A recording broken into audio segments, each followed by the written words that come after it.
ನಮಸ್ತೆ. ಕಥೆಗಳಿಂದ ಪರಿವರ್ತನೆಗೆ ಸ್ವಾಗತ. ಇವತ್ತು ಕೂಡ ಸೇಮ್ ಬುಕ್ಕು ಕರುಣಾಳು ಬಾ ಬೆಳಕೆ ಬುಕ್ಕಿಂದ ಇನ್ನೊಂದು ಚಾಪ್ಟರ್ ಓದ್ತಾ ಇದ್ದೀನಿ. ಚಾಪ್ಟರ್ ಹೆಸರು ಆಚಾರವೆಂಬ ಊರುಗೋಲು. ಆಚಾರವೆಂಬ ಊರುಗೋಲು ಅನ್ನೋ ಚಾಪ್ಟರ್ ಇಂದ ನೋಡೋಣ. ಒಂದು ಸ್ಟೋರಿ ಇದೆ ಅದರಲ್ಲಿ. ಒಂದು ಊರಿನ ಹಿರಿಯ ಮರ ಕಡ್ಗೆಂದು ಕಾಡಿಗೆ ಹೋಗಿದ್ದ. ಒಂದು ಊರಲ್ಲಿ ಒಬ್ಬ ದೊಡ್ಡ ಅಂದ್ರೆ ಹಿರಿಯ ವಯಸ್ಸಾಗಿತ್ತಲ್ವಾ ಆ ವ್ಯಕ್ತಿ ಇರ್ತಾರೆ. ಅವರು ಇದು ಕಾಡಿಗೆ ಮರ ಕಡಿಯಲು ಅಂತ ಕಾಡಿಗೆ ಹೋಗಿರ್ತಾರೆ. ಮರ ಏರಿ ತನಗೆ ಬೇಕಾದಷ್ಟು ಮರ ಕಡಿದುಕೊಂಡು ಮರದಿಂದ ಇನ್ನೇನು ಇಳಿಬೇಕು, ತನಗೆ ಎಷ್ಟು ಬೇಕು ಮರ ಕಡ್ದು ಕೆಳಗೆ ಇನ್ನೇನು ಇಳಿಬೇಕು. ಅವಾಗ ಕಾಲ್ ಜಾರ್ಬಿಟ್ವು. ಅವನು ಕಾಲ್ ಜಾರಿ ಬಿದ್ದ. ಅವನ 2 ಕಾಲು ಮುರಿದು ಹೋದವು. ಪೆಟ್ಟು ಎಷ್ಟಾಗಿತ್ತೆಂದರೆ ಅವನು ತನ್ನ ಜೀವನದಲ್ಲಿ ಕಾಲುಗಳ ಮೇಲೆ ನಡೆಯುವುದು ಅಸಾಧ್ಯವೆಂದು ವೈದ್ಯರು ಹೇಳಿದರು. ಅವನಿಗೆ 2 ಕಾಲು ಮುರಿದು ಹೋದ್ವು, ಇನ್ಯಾವತ್ತೂ ನಿನ್ ಲೈಫಲ್ಲಿ ನೀನ್ ನಡೆಯೋಕೆ ಆಗಲ್ಲ ಅಂತ ಹೇಳಿ ಡಾಕ್ಟರ್ ಹೇಳಿದ್ರು. ಆತ ಬಲು ನೊಂದುಕೊಂಡ. ಅವನಿಗೆ ತುಂಬಾ ಬೇಜಾರಾಯ್ತು ಡಾಕ್ಟರ್ ಅಂತ ಹೇಳಿದ್ದಕ್ಕೆ. ಆದರೆ ತೀವ್ರವೇ ಆಘಾತದಿಂದ ಚೇತರಿಸಿಕೊಂಡು ಮರದ ಊರುಗೋಲುಗಳನ್ನು ಮಾಡಿಕೊಂಡ. ಬೇಗ ಚೇತರಿಸ್ಕೊಂಡ. ಮರದ ಊರುಗೋಲು ಇರ್ತಾವಲ್ವಾ, ಈ ತರ ಪಗಲಲ್ಲಿ ಇಟ್ಕೊಂಡು ಊರ್ಕೊಂತ ಹೋಗೋದು, ಅವನೇ ಮಾಡ್ಕೊಂಡು ನಿಧಾನಕ್ಕೆ ನಡೆಯಲು ಪ್ರಾರಂಭಿಸಿದ. ಊರಿನ ಜನರಿಗೆ ಅದೊಂದು ಅಚ್ಚರಿ ಎನಿಸಿತು. ಅಲ್ಲಿಯವರೆಗೂ ಅವರು ಇಂಥ ಊರುಗೋಲುಗಳನ್ನು ನೋಡೇ ಇರ್ಲಿಲ್ಲ. ಅವ್ರ ಊರಿನ ಜನರು ಈ ತರ ಊರುಗೋಲನ್ನು ನೋಡೇ ಇರ್ಲಿಲ್ಲ, ಮರದ ಊರುಗೋಲನ್ನ. ಅವರು ಆ ಹಿರಿಯನ ಸೃಜನಶೀಲತೆಯ ಬಗ್ಗೆ ಒಳ್ಳೆ ಮಾತನಾಡತೊಡಗಿದರು. ಅಪ್ಪ, ಇವನು ಎಷ್ಟು ಸ್ಟ್ರಾಂಗ್ ಇದ್ದಾನೆ, ಇಷ್ಟು ವಯಸ್ಸಾದ್ರೂ ಬಿದ್ದು ಕಾಲ್ ಮುರಿದ್ರುನು ಮರದ ಕೋಲ್ ಇಟ್ಕೊಂಡು ಓಡಾಡ್ತಾ ಇದ್ದಾನೆ ಅಂತ ಹೇಳಿ ಒಳ್ಳೊಳ್ಳೆ ಮಾತಾಡಕ್ ಶುರು ಮಾಡಿದ ತಕ್ಷಣ ಅವರಿಗೆ ಇನ್ನೂ ತುಂಬಾ ಸ್ಟ್ರಾಂಗ್ ಅನಿಸ್ತು. ಅಂದ್ರೆ ಬೇಗ ಹುಷಾರಾಗಕ್ಕೆ ಅವರಿಗೆ ಒಂಥರ ಎನರ್ಜಿ ಸಿಕ್ತು. ಆಗ ಇದರಿಂದ ಆತನಿಗೆ ಇನ್ನಷ್ಟು ಪ್ರೋತ್ಸಾಹ ದೊರೆತಂತಾಯ್ತು. ಅವನು ಮತ್ತಷ್ಟು ಹಗುರವಾದ ಆದರೆ ಬಲಶಾಲಿಯಾದ ಊರುಗಳನ್ನು ಮಾಡಿದ. ಇವ್ರು ಹೇಳ್ತಿದ್ದಂಗೆನೆ ಇನ್ನೊಂದ್ ಸ್ವಲ್ಪ ಹಗುರು, ಲೈಟ್ ವೇಟ್ ಇರ್ಬೇಕು, ತುಂಬಾ ಸ್ಟ್ರಾಂಗ್ ಇರ್ಬೇಕು ಅನ್ನೋ ತರ ಆತರ ಕೋಲ್ಗಳನ್ನ ಇನ್ನೆರಡು ಮಾಡ್ಕೊಂಡ. ಅವನ ನಡೆಯುವ ವೇಗವು ಹೆಚ್ಚಾಯ್ತು. ಹೊಸ ಕೋಲ್ ಮಾಡ್ಕೊಂಡ ತಕ್ಷಣ ನಡೆಯುವ ವೇಗವು ಹೆಚ್ಚಾಯ್ತು. ಅವನು ಉತ್ಸಾಹದಿಂದ ಕಾಲುಗಳಿದ್ದವರಿಗಿಂತಲೂ ವೇಗವಾಗಿ ನಡೆಯತೊಡಗಿದ. ನಮಗೆ ಕಾಲಿರೋದು ಹೆಂಗ್ ನಡೀತೀವೋ ಅದಕ್ಕಿಂತನೂ ಆ ಮರದ ಕೋಲ್ ಇಟ್ಕೊಂಡು ಫಾಸ್ಟ್ ಆಗಿ ನಡೆಯಕ್ ಶುರು ಮಾಡ್ದ. ಬರುತ್ತಾ ಊರುಗೋಲುಗಳ ಮೇಲೆ ನೃತ್ಯ ಮಾಡತೊಡಗಿದ. ಏನೇನು ಸರ್ಕಸ್ ಮಾಡಿ ಜನರನ್ನು ಮೆಚ್ಚಿಸತೊಡಗಿದ.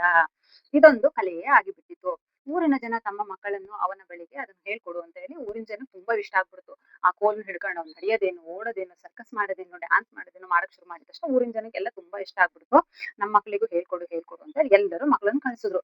ಮಕ್ಕಳಂತೂ ತುಂಬಾ ಚೆನ್ನಾಗಿ ಅದನ್ನ ಬಳಸ್ಕೊಂಡು ನಡೆಯೋದು, ಕುಣಿಯೋದು, ಹಾರೋದು ಇವುಗಳನ್ನ ಚೆನ್ನಾಗಿ ಕಲಿಯತೊಡಗಿದ್ರು. ಹುಡುಗರಿಗಂತೂ ಅದೊಂದು ಮೋಜಾಗ್ಬಿಡ್ತು. ಅವರೆಲ್ಲರೂ ತಮ್ಮ ಕಾಲುಗಳನ್ನು ಬಿಟ್ಟು ತರಹದ ಬಣ್ಣದ ಊರುಗೋಲುಗಳ ಮೇಲೆಯೇ ಚಲಿಸತೊಡಗಿದರು. ಅವರು ತಮ್ಮ ಮಕ್ಕಳು ಅದನ್ನೇ ಬಾಲ್ಯದಿಂದ ಕಲಿಸ್ಬಿಟ್ರು. ಅವ್ರ ಅಪ್ಪ ಅಮ್ಮ ಇರ್ತಲ್ಲ, ಸಣ್ಣವರಿದ್ದಾಗಿಂದ ಅದನ್ನೇ ಕಲಿಸ್ಬಿಟ್ರು. ಊರುಗೋಲು ತಗೊಂಡೆ ನಡೆಯಕ್ ಕಲಿಸ್ಬಿಟ್ರು. 3 ತಲೆಮಾರು ಕಳೆಯುವುದರಲ್ಲಿ ಆ ಊರಿನ ಜನರು ಎಲ್ಲರೂ ಕಾಲಿನಿಂದ ನಡೆಯುವುದನ್ನೇ ಮರೆತು ಬಿಟ್ಟರು. ಬರೀ ಊರುಗೋಲು ಮೇಲೆಗೆ ಸಾಗುತ್ತಿದ್ದರು. ಕಾಲುಗಳು ನಮಗಿದಾವೆ, ಅದನ್ನ ನಡಿಬೇಕು, ಅದನ್ನ ಬಳಸ್ಕೋಬೇಕು, ಅದರಿಂದ ನಡಿಬೋದು ಅನ್ನೋದು ಅವ್ರಿಗೆ ಮರ್ತು ಹೋಗ್ಬಿಡ್ತು. 3 ತಲೆಮಾರು ಕಳೆಯೋಷ್ಟ್ರಲ್ಲಿ ಅವ್ರಿಗೆ ಇಡೀ ಊರೇ ಊರುಗೋಲಲ್ಲಿ ನಡೆಯಕ್ ಶುರು ಮಾಡ್ಬಿಟ್ರು. ನಮಗೆ ಕಾಲಿದಾವೆ, ಕಾಲನ್ನ ಓಡಾಡ್ಬೋದು, ನಡಿಬೋದು, ಡ್ಯಾನ್ಸ್ ಮಾಡೋದು ಅನ್ನೋದು ಅವ್ರಿಗೆ ಅರಿವಿಗೆ ಇಲ್ಲ, ಗೊತ್ತೇ ಇಲ್ಲ ಅವರಿಗೆ. ಆವಾಗ ಒಂದು ದಿನ ಅದಾವುದೋ ದೂರದ ಪ್ರದೇಶದಿಂದ ತರುಣನೊಬ್ಬ ಆ ಊರಿಗೆ ಒಂದು ಹುಡುಗ ಬಂದು ಈ ಜನರೆಲ್ಲ ಊರುಗೋಲದ ಮೇಲೆ ನಡೀತಾ ಇರೋದನ್ನ ನೋಡಿ ಆಶ್ಚರ್ಯದಿಂದ ಕೆಲವರನ್ನು ಕೇಳ್ತಾನೆ. ಅವರು ತಮ್ಮ ಊರಿನಲ್ಲಿ ನಡೆಯುವುದು ಎಂದರೆ ಹೀಗೆಯೇ, ಎಂತಲೂ ನಮ್ಮ ಕಾಲಗಳು ನಡೆಯುವುದಕ್ಕೆ ಪ್ರಯೋಜನವಾಗುತ್ತವೆ ಎಂಬ ಕಲ್ಪನೆಯೇ ಇಲ್ಲವೆಂದು ತಿಳಿಸಿದರು. ಅಂದ್ರೆ ಅವ್ರೇನಿದ್ರು, ನಮ್ಮ ತಲಾಂತರ ಏನು ಪೀಳಿಗೆಯಿಂದನೂ ನಾವು ಕೋಲ್ಗಳಲ್ಲೇ ನಡೀತಾ ಇರೋದು, ಕಾಲ್ಗಳಲ್ಲಿ ನಡೆಯಕ್ ಸಾಧ್ಯನೇ ಇಲ್ಲ, ಕಾಲಲ್ಲಿ ಈ ತರ ನಡೆಯೋಕೆ, ಕುಣಿಯೋಕೆ, ಈ ತರ ಡ್ಯಾನ್ಸ್ ಮಾಡಕ್ ಯಾವ್ದು ಸಾಧ್ಯನೇ ಇಲ್ಲ ಅಂತ ಕೆಲವ್ರು ಹೇಳ್ತಾರೆ ಅವನಿಗೆ. ಅವಾಗ ಅವನು ತನ್ನ ಕಾಲುಗಳನ್ನು ತೋರಿಸಿ ಹೇಳಿದರು, ಅವರು ಬೇರೆ ಕಡೆ ಹೇಗಿದೆಯೋ ನಮಗೆ ಗೊತ್ತಿಲ್ಲ, ನಮ್ಮಲ್ಲಿ ಮಾತ್ರ ತಲಾಂತರಗಳು ಇದೇ ಪದ್ಧತಿ ನಡೆದು ಬಂದಿದೆ. ಊರುಗೋಲು ಇಲ್ಲದೆ ನಡೆಯುವುದು ಸಾಧ್ಯವಿದ್ದರೆ ನೀನು ನಡೆದು ತೋರಿಸು ಎಂದು ಆಹ್ವಾನ ನೀಡಿದರು. ಹೌದಪ್ಪ, ನಿನ್ನತ್ರ 2 ಕಾಲಿದಾವಲ್ಲ, ಹಂಗಾರೆ ನಡೆದು ತೋರ್ಸು ನೋಡೋಣ. ನಮಗಂತೂ ನಮಗಿದೆ ಗೊತ್ತಿದ್ದು, ಊರುಗೋಲು ತಗೊಂಡೆ ನಾವು ನಡಿಬೇಕು, ನಾವು ತಲಾಂತರ ತಲೆಮಾರುಗಳಿಂದನೂ ನಾವ್ ಇದನ್ನ ಹಿಂಗೆ ಮಾಡ್ಕೊಂಡ್ ಬಂದಿದ್ದು. ನಿನಗೆ ಕಾಲಿದಾವಲ್ಲ, ಹಂಗಾರೆ ನಡೆದು ತೋರ್ಸು ಅಂತ ಹೇಳಿ ಅವರು ಹೇಳ್ತಾರೆ. ಹಾಗಾದ್ರೆ ಭಾನುವಾರ ಬೆಳಗ್ಗೆ ಕಾಲಿನ ಮೇಲೆ ನಡೆಯುವ ಪ್ರದರ್ಶನ ಇಡೋಣ ಅಂತ ತೀರ್ಮಾನ ಮಾಡಿದ್ರು ಎಲ್ಲರೂ. ಊರಿನ ಎಲ್ಲರೂ ಕುತೂಹಲದಿಂದ ಆ ವಿಶೇಷ ಕಾಲಲ್ಲಿ ನಡೆಯೋದು, ಕುಣಿಯೋದೇ ಆ ಊರಿನ ಜನಕ್ಕೆ ವಿಶೇಷ. ಅದನ್ನ ನಾಟಕ ತರ ನೋಡಕ್ ಬಂದಿದ್ದಾರೆ. ವಿಶೇಷವನ್ನು ನೋಡಲು ಊರಿನ ಮುಂದಿನ ಮೈದಾನದಲ್ಲಿ ಸೇರ್ತಾರೆ ಜನ ಎಲ್ಲ.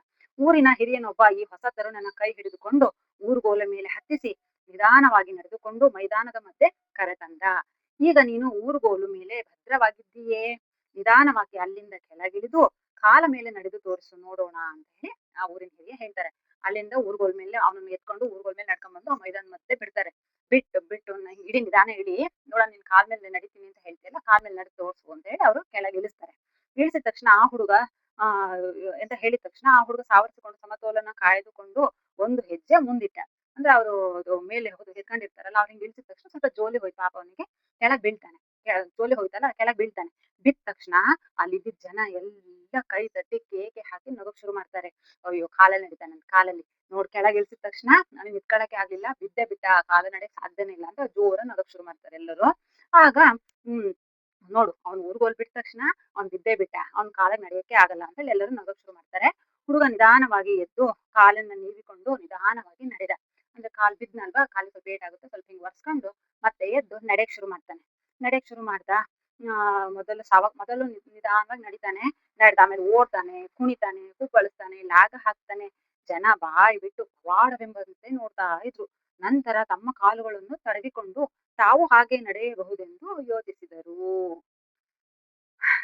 ಲಾಸ್ಟಿಗೆ ಹೇಳ್ತಾ ಇದ್ದಾರೆ, ನಮ್ಮ ತಲೆತಲಾಂತರದಿಂದ ಬಂದ ಆದರೆ ಪರೀಕ್ಷಿಸದೆ ಒಪ್ಪಿಕೊಂಡು ಅನುಸರಿಸಿದ ಆಚಾರಗಳು ಊರುಗೋಲಿದ್ದಂತೆ.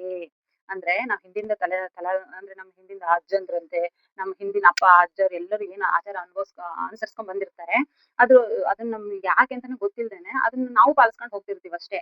ಅವರು ಹಂಗೆ ಅದು ಕೋಲು, ಅವ್ರೇನೋ ಪಾಪ ಬಿದ್ದು ಇದು ಆದ್ರು ಅಂತೇಳಿ ಕೋಲು ಇಟ್ಕೊಂಡು ನಡೆಯಕ್ ಶುರು ಮಾಡಿದ್ರು. ಆ ಊರಿನವ್ರು ಎಲ್ಲರೂ ಕಾಲಲ್ಲಿ ನಡೆಯೋದನ್ನೇ ಮರೆತು ಊರ್ಗೋಲ್ ನಿಂತ್ಕೊಂಡು ಓಡಾಡಕ್ ಶುರು ಮಾಡಿದ್ರು. ಅವ್ರಿಗೆ ಇವಾಗ ಗೊತ್ತಾಗಿದೆ, ನಮ್ ಕಾಲಿದಾವೆ ನಾವು ಓಡಾಡ್ಬೋದು, ನಾವು ಕುಣಿಬೋದು ಅಂತ ಇವಾಗ ಅರ್ಥ ಆಯ್ತು ಅವ್ರಿಗೆ. ಆಚಾರದ ಹಿಂದಿರುವ ತತ್ವ ಮುಖ್ಯ. ಅದನ್ನು ಮರೆತು ಕೇವಲ ಆಚಾರವನ್ನೇ ಕಣ್ಣು ಮುಚ್ಚಿ ಅನುಸರಿಸುತ್ತಾ ಬಂದರೆ ನೈಜ ಶಕ್ತಿಯನ್ನು ಕಳೆದುಕೊಂಡು ಆಚಾರವೆಂಬ ಊರುಗೋಲನ್ನೇ ಹಿಡಿದುಕೊಂಡು ಹೊರಡುತ್ತೇವೆ, ಅಶಕ್ತರಾಗುತ್ತೇವೆ ಅಂತ ಹೇಳಿ ಕರಡಿಗೆ ಸರ್ ಲಾಸ್ಟ್ ಅಲ್ಲಿ ಹೇಳಿದ್ದಾರೆ. ಅದೇ ಹೇಳ್ತಾರಲ್ಲ, ಅಪ್ಪ ಹಾಕಿದ ಆಲದ ಮರ ಅಂತ ಹೇಳಿ, ಅಯ್ಯೋ ನಮ್ಮಪ್ಪ ಹಾಕಿದ್ದ ಆಲದ ಮರನಪ್ಪ, ನಾನು ಅಲ್ಲೇ ನೇಣ್ ಹಾಕೋತೀನಿ ಅಂತ ಹೇಳ್ತಾರಲ್ವಾ, ಆ ತರ ಇದನ್ನು ಹಿಂದಿಂದ ನಮ್ಮ ಅಜ್ಜ, ನಮ್ಮ ಅಪ್ಪ, ನಮ್ಮ ಮುತ್ತಾತ ಎಲ್ಲರೂ ಇದನ್ನೇ ನಡ್ಸ್ಕೊಂಡ್ ಬಂದಿದ್ದಾರೆ. ಅದಕ್ಕೆಪ್ಪ ನಾವು ಇದನ್ನ ಹೀಗೆ ನಡ್ಸ್ಕೊಂಡು ಹೋಗ್ತೀವಿ ಅಂತ ಹೇಳಿ, ಏನೋ ಅದಕ್ಕೆ ಏನೋ ಒಂದು ಅರ್ಥ ಇರಲ್ಲ, ಅದು ಯಾವ್ದೋ ಒಂದು ವಿಷಯ ಆಗ್ಲಿ, ಅದನ್ನ ನಾವು ಕಣ್ ಮುಚ್ಕೊಂಡು ಅದನ್ನ ಅನುಸರಿಸ್ಕೊಂಡು ಹೋಗ್ತಾ ಇರ್ತೀವಿ. ಆ ತರ ಅನುಸರಿಸ್ಕೊಂಡು ಹೋದ್ರೆ ಅದು ಊರ್ಗೋಲಾಗ್ಬಿಡುತ್ತೆ ಅಂತ ಹೇಳಿ ಕರಜಗಿ ಸರ್ ಹೇಳ್ತಾ ಇದ್ದಾರೆ. ಸೊ ನಾವಿವಾಗ ನೋಡ್ಕೋಬೇಕಾಗಿದೆ ನಮ್ಮ ಮನೆಯಲ್ಲಿ ಆ ಏನೇನು ನಮ್ಮ ಹಿಂದಿಂದ ನಡ್ಕೊ ಬಂದಿರೋ ಪದ್ಧತಿ ಅಂತ ಹೇಳಿ ನಾವು ಅದನ್ನು ಈಗ್ಲೂ ನಾವು ಅದನ್ನೇ ಏನು ಅದ್ರದ್ದು ಸತ್ಯ ಗೊತ್ತಿಲ್ದೇನೆ ಅವ್ರು ನಡ್ಸ್ಕೊಂಡ್ ಬಂದಿದ್ದಾರೆ, ನಾವು ನಡ್ಸ್ಕೊಂಡು ಹೋಗೋಣ ಅಂತ ಹೇಳಿ ಯಾವ್ದನ್ನ ನಾವ್ ಈಗ ನಡ್ಸ್ಕೊಂಡು ಹೋಗ್ತಾ ಇದೀವಿ ಅಂತ ನಾವ್ ಯೋಚನೆ ಮಾಡ್ಬೇಕೀಗ. ಆಯ್ತಾ, ಈ ಚಾಪ್ಟರ್ ನಿಮಗೆ ಇಷ್ಟ ಆಯ್ತು ಅಂತ ಅನ್ಕೊಂತೀನಿ. ಸೊ ನೀವ್ ಯಾವ್ದಾವ್ದು ಆಚಾರನ ಅನುಸರಿಸ್ಕೊಂಡ್ ಬರ್ತಾ ಇದ್ದೀರಾ ಅಪ್ಪ ಅಮ್ಮ ಮಾಡಿದ್ದು ಅಂತ ಹೇಳಿ ಕಮೆಂಟ್ ಮಾಡಿ. Okay, thank you.